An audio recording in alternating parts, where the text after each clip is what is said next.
These 9 companies will lend at least $50,000. Achieve is a lender launched by a company that started out doing debt settlement, so they are particularly focused on debt consolidation. They lend to people with fair credit or better. Axos Bank lends only to people with excellent credit.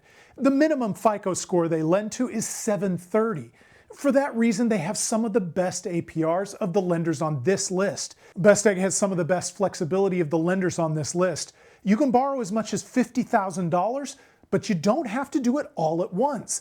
They will allow you to stack loans as long as you don't go over that amount. Lightstream is an online lender that was created by Truist Bank.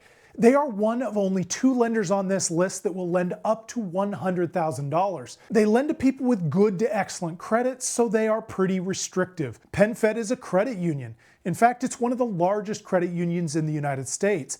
They lend to people with credit scores as low as 650.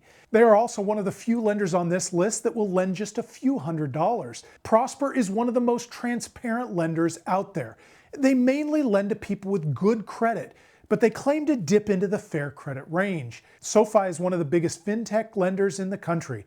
They lend to a fairly broad range of credit scores, but getting $50,000 might be dicey if your credit score is, say, below 680. If they approve you, they may present you with several options. Upgrade offers loans to people with credit scores above 620-ish, but their APRs go all the way up to 35.99%.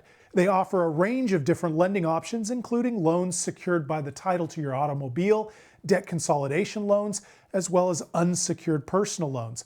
Upstart claims to consider other factors in their approval process, like education and employment.